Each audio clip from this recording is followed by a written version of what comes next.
شیطان انسان کا ازلی دشمن ہے اور شیطان کی ہر وقت یہ کوشش رہتی ہے کہ وہ کسی طرح سے انسان کو گمراہ کر سکے، راہ حق سے اس کو ہٹا سکے۔ شیطان کو بہت ساری قدرتیں اور طاقتیں دی گئی ہیں، ان میں سے شیطان کے پاس ایک قوت اور طاقت ہے انسانوں کے دلوں میں، ذہن و دماغ میں وسوسہ پیدا کرنے کی۔ شیطان اپنی اس طاقت کے ذریعے اور شیطان اپنی اس صلاحیت کے ذریعے بے شمار انسانوں کو حق کے راستے سے ہٹاتا ہے، گمراہی کے دلدل میں دھکیلتا ہے، کفر و شرک اور ظلم کے راستے پر انہیں چلنے پر مجبور کر دیتا ہے۔ اور یہ شیطان کا ایسا عمل اور ایسا تصرف ہے کہ دنیا میں کوئی انسان اس سے خالی نہیں ہے اور محفوظ نہیں ہے۔ ہر انسان کے دل میں وسوسے پیدا ہوتے ہیں، غلط خیالات آتے ہیں۔ وسوسہ کہتے ہیں برے خیالات کو، گناہ کے خیال کو، اور یہ وسوسہ جب انسان کے اندر پیدا ہوتا ہے اور انسان اس وسوسے کو اپنے دل کے اندر ٹھہرنے کی اجازت دیتا ہے اور اس کے بارے میں مزید غور و فکر کرنے لگتا ہے، تو کبھی امکان ہو جاتا ہے کہ وہ اس گناہ میں اور اس غلط کام میں مبتلا ہو جائے۔ لہذا انسان کو اس طرح کے وسوسوں سے بچنا چاہیے اور انسان کو کوشش کرنی چاہیے کہ اس طرح کے وسوسے جب ہمارے دل کے اندر اور ذہن و دماغ کے اندر آئیں تو ہم اس سے فوری طور پر نکل جائیں۔ دل کے اندر جو وسوسہ پیدا ہوتا ہے، ذہن و دماغ میں جو برے خیالات پیدا ہوتے ہیں، وہ خیالات اگر دل کے اندر آئیں اور پھر فوری طور پر نکل جائیں تو ایسے برے خیالات، گندے خیالات اور گناہوں کے خیالات پر اللہ تبارک و تعالیٰ کی طرف سے پکڑ نہیں ہے۔ جیسا کہ ابھی حدیث آپ کے سامنے تلاوت کی گئی کہ رسول اللہ صلی اللہ علیہ وسلم نے ارشاد فرمایا کہ اللہ تبارک و تعالیٰ نے میری امت سے وسوسے کو معاف کر دیا ہے جب تک کہ وہ وسوسے کے مطابق عمل نہ کریں یا اس کے مطابق اس کو اپنی زبان پر جاری نہ کریں۔ تو اگر اسے عملی شکل نہیں دی گئی، وسوسے کے مطابق اگر عمل نہیں کیا گیا، کام نہیں کیا گیا، اپنی زبان سے اس کا اظہار نہیں کیا گیا، تو ایسا وسوسہ جو دل میں آیا اور فوری چلا گیا، یہ اللہ تبارک و تعالیٰ کے یہاں معاف ہے۔ بہت سے اعتبارات سے انسان کے اندر شیطان وسوسے پیدا کرنے کی کوشش کرتا ہے۔ سب سے پہلا وسوسہ جو شیطان نے انسان کے اندر ڈالا وہ حضرت آدم علیہ السلام اور حضرت حوا علیہ السلام کے اندر ہے۔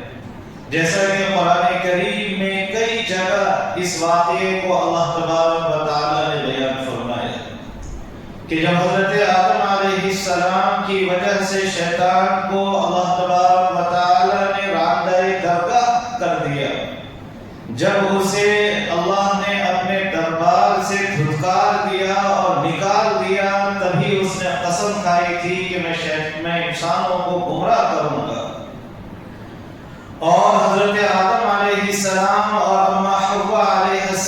جب جنت کے اندر گئے تو شیطان نے حضرت آدم علیہ السلام کے اندر یہ وسوسہ ڈالا کہ اللہ تبارک و تعالیٰ نے آپ کو جنت کے جس درخت کے پاس جانے سے اور اس کا پھل استعمال کرنے سے منع کیا تھا، وہ صرف ایک ٹائم تک کے لیے تھا، اب وہ ممانعت باقی نہیں رہی۔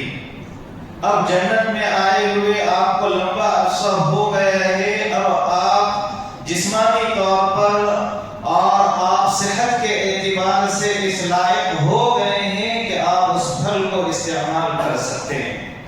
اور اس پھل کی خاصیت یہ ہے کہ اگر آپ اس پھل کو یوز کریں گے، استعمال کریں گے، تو پھر آپ جنت کے اندر ہمیشہ رہیں گے، کبھی جنت سے نکالے نہیں جائیں گے۔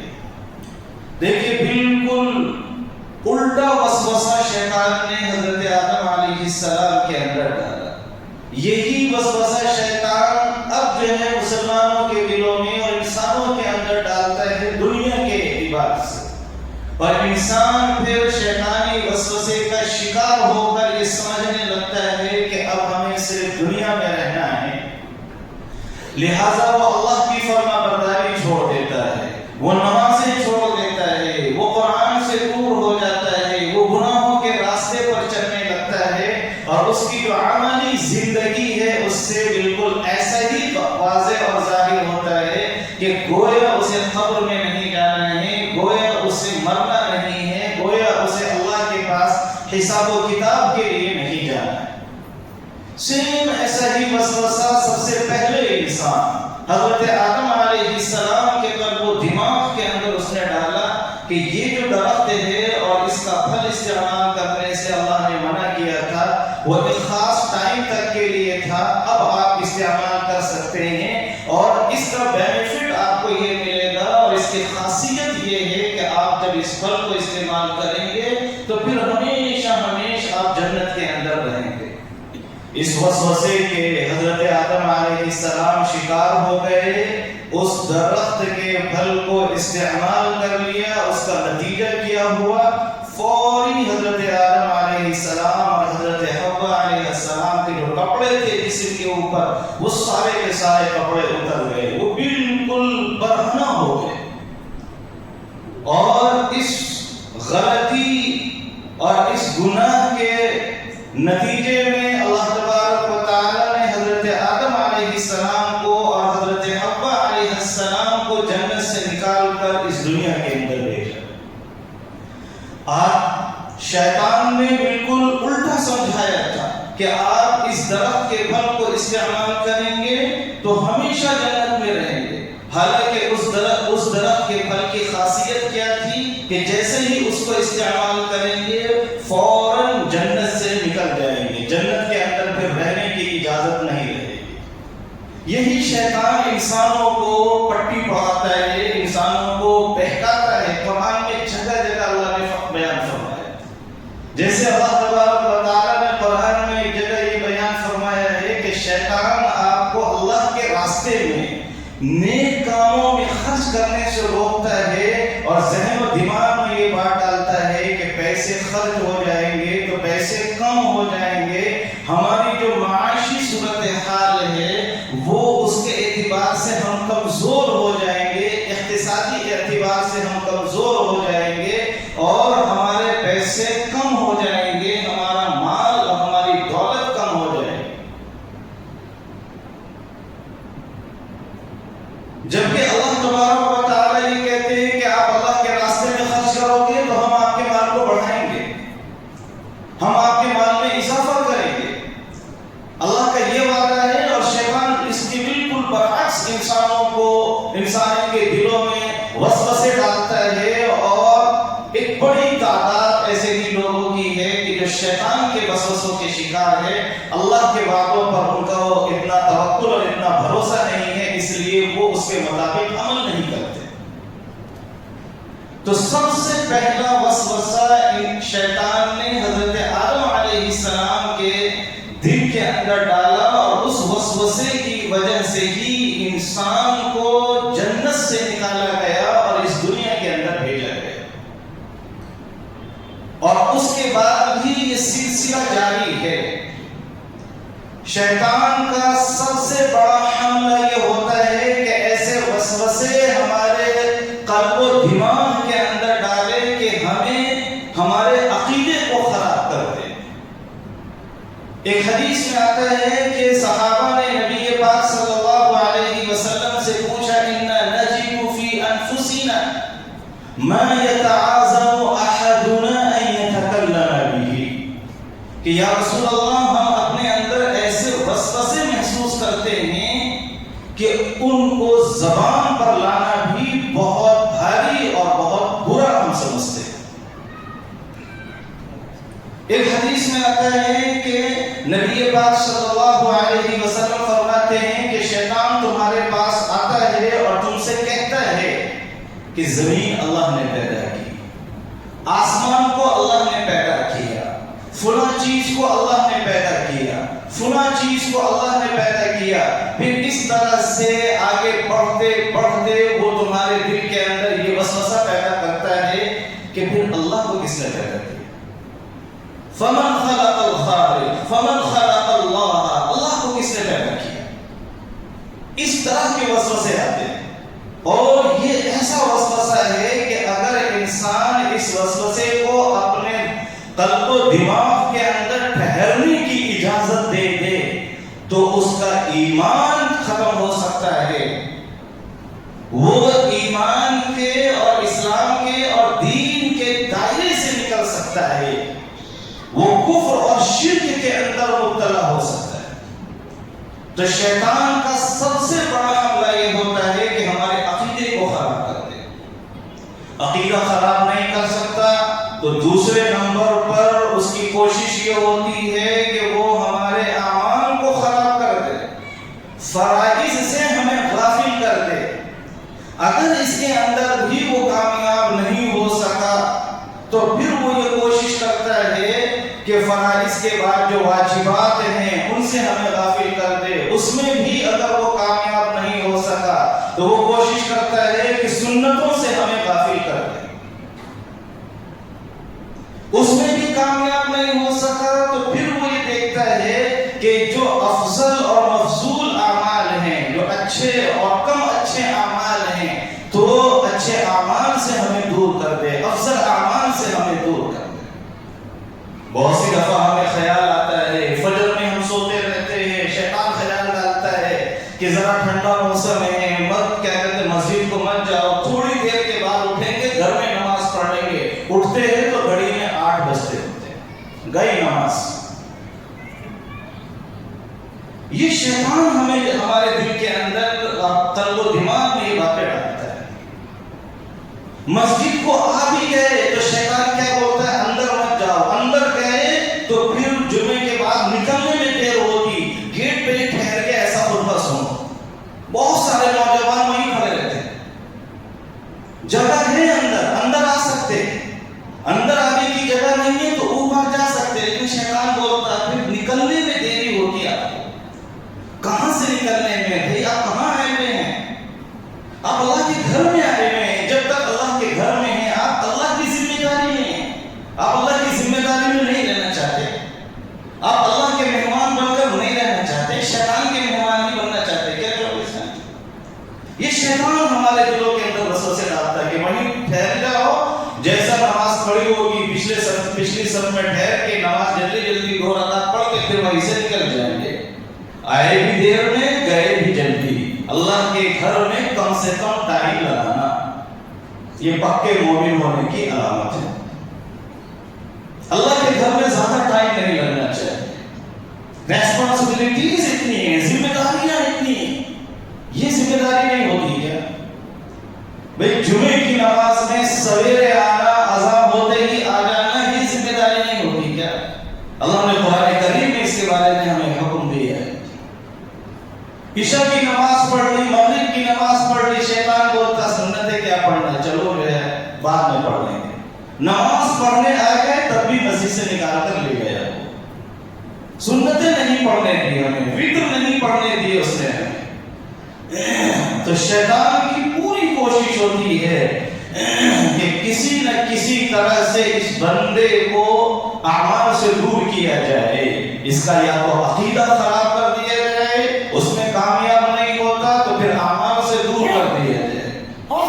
حضرت امیر معاویہ رضی اللہ تعالی عنہ کا ایک واقعہ لکھا ہے کہ ایک دن تہجد کی نماز میں ان کی آنکھ لگ گئی، آنکھ نہیں کھلی تہجد کے وقت۔ دوسرا دن گزر گیا، رات ہوئی تو تہجد کے وقت ایک شخص آ کر ان کو اٹھاتا ہے کہ معاویہ اٹھ جاؤ، تہجد پڑھ لو۔ حضرت امیر معاویہ رضی اللہ تعالیٰ عنہ بیدار ہوتے ہیں، اس سے پوچھتے ہیں آپ کون حضرت ہیں؟ اتنا نیک کام کرنے کو آئے، آپ کون ہیں؟ تو اس نے کہا میں شیطان ہوں۔ کہا اچھا، شیطان بھی اب یہ کام کرنے لگے کہ لوگوں کو تہجد کے لیے اٹھانے لگے، تم نے مجھے تہجد کے لیے کیوں اٹھایا؟ اس نے کہا کہ آپ اپنا کام کرو، آپ کو اس سے کیا مطلب ہے کہ میں نے آپ کو کیوں اٹھایا ہے؟ میں نے آپ کو اٹھا دیا ہے، آپ تہجد پڑھ لو۔ کہا نہیں، آپ تمہیں بتانا ہوگا کہ تم نے مجھے کیوں اٹھایا ہے۔ شیطان نے کہا کہ کل جو ہے میں نے آپ کو سلا دیا تھا، آپ نے تہجد نہیں پڑھی تھی، جس کی وجہ سے پورے دن آپ روتے رہے۔ یہ جو آپ نے افسوس کیا پورے دن اور آنسو بہائے، اس سے آپ کے درجات اتنے بلند ہو گئے کہ آپ تہجد بھی پڑھتے تو اتنے بلند درجات نہیں ہوتے، تو میں تو ناکام ہو گیا۔ میرا تو کام یہ ہے کہ مومنین کے درجات کو گھٹانا، لیکن میں اپنے مقصد میں ناکام ہو گیا، اس لیے مزید آپ کے درجات اور بلند نہ ہو جائیں، کل بھی آپ پورے دن روتے نہ رہیں، اس لیے آج میں نے آپ کو اٹھا دیا۔ تو ابلیس کا اور ابلیس کے کارندوں کا بنیادی کام یہ ہے کہ انسانوں کے دلوں میں، دماغ میں وسوسے ڈالے، شبہات ڈالے، دین کی طرف سے، دین کے احکام کی طرف سے، عبادتوں کی طرف سے، عقائد کے اعتبار سے، معاشرتی اعتبار سے، اور پھر اس انسان کو وہ گمراہ کر کے چھوڑے۔ یہ شیطان کا بنیادی مقصد ہے۔ لہذا ہمیں اس طرح کے وسوسوں سے بچنے کی ضرورت ہے۔ وسوسوں سے بچنے کا طریقہ کیا ہے؟ احادیث شریفہ کے اندر رسول اللہ صلی اللہ علیہ وسلم نے وسوسے سے بچنے کا طریقہ بھی بتایا۔ ایک حدیث میں آپ صلی اللہ علیہ وسلم نے فرمایا کہ جب وسوسہ آئے فَلْيَسْتَعِذْ بِاللَّهِ، تو آپ اللہ کی پناہ چاہیں، اعوذ باللہ من الشیطان الرجیم پڑھ لیں، رب انی اعوذ بک من ہمزات الشیطان واعوذ بک رب ان یحضرون پڑھ لیں۔ ایک دوسری حدیث میں ہے کہ آمنت باللہ، یہ جو کلمہ ہے اس کلمے کو پڑھ لیں۔ ایک حدیث میں آتا ہے کہ سورہ اخلاص پڑھ لیں، قل هو اللہ احد اللہ الصمد لم یلد ولم یولد ولم یکن له کفوا احد، یہ سورہ پڑھ لیں۔ یہ طریقہ بتایا گیا ہے شیطان کے وسوسے سے نکلنے کا۔ یہ اس طرح سے انسان شیطان کے وسوسے سے نکل سکتا ہے۔ اور اس کی مثال ایسی ہے کہ جیسے کوئی شخص اپنے دوست کے گھر ملنے کے لیے گیا، اس کے دوست کے گھر کے دروازے پہ ایک کتا ہے، اسے دیکھتے ہی، ایک اجنبی آدمی کو دیکھتے ہی وہ کتا بھونکنے لگا۔ اب اس آدمی کے پاس تین آپشن ہیں، یا تو وہ اس کتے سے لڑے، اگر وہ اس کتے کے منہ لگا اور اس کو خاموش کرنے کے چکر میں پڑا تو خطرہ ہے کہ اس کو ہی نقصان ہوگا۔ دوسرا آپشن یہ ہے کہ وہ وہاں سے واپس چلا جائے، وہاں سے واپس گیا تو جس سے ملنے کے لیے آیا ہے، دوست سے ملنے کے لیے آیا ہے، اس سے ملاقات نہیں ہوگی، لہذا ابھی بھی یہ مقصد میں ناکام رہے گا۔ تیسرا آپشن یہ ہے کہ اپنے دوست کو بلائے، وہ گھر کے اندر سے آئے، جب وہ اس کا دوست گھر میں سے باہر آئے گا وہ خود اپنے کتے کو خاموش کر دے گا، دوست سے ملاقات بھی ہو جائے گی۔ شیطان کے وسوسے کی یہی مثال ہے کہ شیطان جب ہمارے ذہن و دماغ میں وسوسہ ڈالے تو اس سے الجھے نہیں، بلکہ اللہ کو یاد کریں، اللہ کا ذکر کریں، اعوذ باللہ من الشیطان الرجیم پڑھیں. نبی پاک صلی اللہ علیہ وسلم نے جو دعائیں تلقین فرمائی ہیں ان دعاؤں کو پڑھیں تو اس سے شیطان ذلیل و خوار ہوگا اور اللہ تبارک و تعالی شیطان کے تصرف کو اور اس کے عمل کو آپ سے اور ہم سے دور کر دیں گے. اسی طرح سے ایک اور عمل یہ بیان کیا گیا ہے کہ اپنی بائیں طرف 3 مرتبہ تھوکے. جب انسان کے ذہن و دماغ میں کوئی وسوسہ شیطان ڈالے تو بائیں طرف 3 مرتبہ تھوکے. اس سے بھی شیطان ذلیل و خوار ہوگا. اور ایک اور چیز یہ بیان کی گئی ہے کہ اس وسوسے کو زیادہ دیر تک اپنے دل میں ٹھہرنے نہ دے. اس کی لاجک تلاش نہ کرے, ریزن تلاش نہ کرے, شیطان سے الجھے نہیں, شیطان سے ڈسکس نہ کرے. تم یہ وسوسہ ڈال لے, اس کا یہ جواب ہے شیطان جو ہے ہم سے زیادہ چالاک ہے. یاد رکھنا چاہیے شیطان ہم سے زیادہ ماہر ہے, شیطان ہم سے بڑا عالم ہے. اس کے پاس جتنی دلیلیں ہیں, اس کے پاس جتنے راستے ہیں ہمیں گمراہ کرنے کے, ہمارے پاس اتنی دلیلیں نہیں ہیں اس کی گمراہیوں سے بچنے کے لیے. چنانچہ ایک واقعہ لکھا ہے کہ جنگل کے اندر ایک شیطان کو ایک عالم صاحب مل گئے. شیطان نے عالم صاحب سے پوچھا کہ تمہارا ایمان مضبوط ہے یا عام مسلمان کا ایمان مضبوط ہے؟ عالم صاحب نے کہا میں عالم ہوں, میرا ایمان مضبوط ہوگا, میرا ایمان علم کی بیس پہ ہے, میرا ایمان مضبوط ہوگا. اور جو عام مسلمان ہیں ان کے پاس علم نہیں ہوتا لہذا ان کا ایمان مضبوط میری طرح نہیں ہو سکتا. شیطان نے وہ عالم صاحب کو پکڑا, ان کے ساتھ جو ہے ایک بستی میں گئے. ایک آدمی جو ہے بڑی سی کلہاڑی سے لکڑی جو ہے کاٹ رہا تھا. شیطان نے اس عام آدمی سے کہا کہ بتاؤ اللہ ایک ہے یا اللہ 2 ہے؟ اس عام آدمی نے کہا اللہ ایک ہے. شیطان نے کہا میں ثابت کر سکتا ہوں کہ اللہ 2 ہے. اس عام آدمی نے کہا کہ اس کے بعد اس کلہاڑی سے میں تمہارے 2 ٹکڑے کر دوں. شیطان نے اس مولانا صاحب سے کہا, عالم صاحب سے کہا کہ یہ جو دلیل ہے اس دلیل کا توڑ میرے پاس نہیں. یہ جو اس نے بات کہی کہ اگر تم نے ایسا کیا تو میں کلہاڑی سے تمہارے 2 ٹکڑے کر دوں گا, اس کا جواب میرے پاس نہیں. تم جو قرآن سے, حدیث سے اور منطق سے, فلسفے سے, سائنس سے کتنی بھی دلیلیں دیتے, ہر دلیل کا میرے پاس توڑ ہے, لیکن یہ جو عام آدمی کہہ رہا ہے اس دلیل کا میرے پاس کوئی توڑ نہیں ہے. جیسے ایک اور واقعہ ہے, کسی بزرگ کا واقعہ ہے کہ ان کے انتقال کے وقت شیطان انہیں گمراہ کرنے کے لیے ان کے پاس آیا اور اللہ تبارک و تعالیٰ کے بارے میں ہی وہ عالم صاحب اور شیطان کا مناظرہ ہونے لگا. وہ عالم صاحب اللہ کی وحدانیت پر ایک دلیل دے, شیطان جو ہے اس کو توڑ دے, دوسری دلیل دے, پھر شیطان اسے بھی توڑ دے, تیسری دلیل دے, پھر شیطان اسے بھی توڑ دے. یہاں تک نوبت پہنچ گئی کہ اب عالم صاحب کے پاس دلیلیں ختم ہونے والی ہیں, اور اگر ساری دلیلیں ختم ہو گئی تو خاتمہ ایمان پر ہوگا یا کفر پر ہوگا پتہ نہیں. چنانچہ فوراً ایک دوسرے بزرگ نے یہ صورتحال جب دیکھی, ان پر یہ صورتحال منکشف ہوئی تو انہوں نے فوراً ان سے کہا کہ ارے تم کہتے کیوں نہیں ہو کہ میں اللہ کو بلا دلیل ایک مانتا ہوں. میں اللہ تبارک و تعالیٰ کو بلا دلیل ایک مانتا ہوں, کوئی دلیل نہیں ہے. یہ اتنی بڑی دلیل ہے کہ اس کا کوئی توڑ شیطان کے پاس نہیں.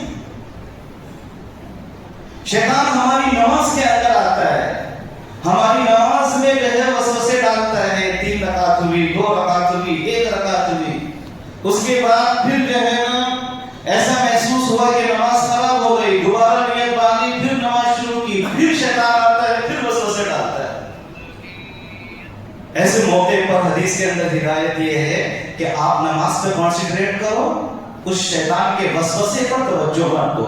نماز کمپلیٹ کرنے کے بعد اس کو بولو کہ 4 رکعت والی نماز, اے شیطان میں نے 3 ہی رکعت پڑھی ہے, آج میں 3 ہی پڑھوں گا, تجھے جو کرنا ہے کر. ختم. اب آپ اس کو جو ہے دلیل دینے لگیں گے کہ نہیں نہیں چال ہم نے چال ہی پڑھی ہے تو وہ اور وسوسے ڈال دے. نہیں، آج ہماری 3 ہی چال ہو جاتی، کل کو نہیں آئے گا وہ، کل وہ نہیں آئے گا. ایک بزرگ کا واقعہ لکھا ہے کہ وہ وضو کر رہے تھے، انہوں نے جو ہے ہاتھ دھو لیے، شیطان نے وسوسہ ڈالا آپ کی کوہنی ابھی نہیں دھلی ہے. انہوں نے دوبارہ کوہنی دھو لی.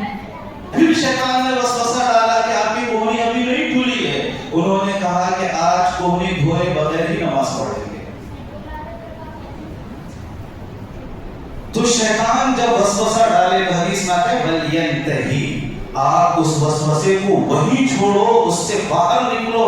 آپ اس کو دلیلوں کے ذریعے سے اس میں آپ مباحثہ مت کرو، اپنے دل کے اندر اس وسوسے کو پکاؤ مت، آپ اس کو زیادہ سوچو مت، دوسری طرف اپنی توجہ لے جاؤ، دوسرے کام میں آپ جو ہے دوسرے کام میں آپ مشغول ہو جاؤ، اس وسوسے کی طرف سے فوراً توجہ ہٹا دو. تو اس طرح سے ہم شیطان کے وسوسے سے بچ سکتے ہیں. خلاصہ یہ ہے کہ شیطان انسان کا ازلی دشمن ہے اور وہ حتی الامکان کوشش کرتا ہے کہ انسانوں کو وسوسے کے ذریعے سے گمراہ کر دے، عقیدے کے اعتبار سے گمراہ کر دے یا عمل کے اعتبار سے دور کر دے. اور اس شیطانی وسوسے کا حل یہ ہے کہ ہمیں اپنی بائیں طرف 3 مرتبہ تھوکنا چاہیے، اعوذ باللہ من الشیطان الرجیم پڑھنا چاہیے اور کلمہ پڑھنا چاہیے اور اسی طرح سے سورہ اخلاص پڑھنی چاہیے. یہ اور اسی طرح سے اس وسوسے میں ہم دیر تک نہ رہیں، دیر تک اپنے اندر اس وسوسے کو باقی نہ رہنے دے، فوراً دوسری طرف اپنا ذہن منتقل کرنے. اس طرح سے انشاءاللہ اللہ تبارک و تعالی شیطان کے وسوسے سے ہماری حفاظت فرمائیں گے.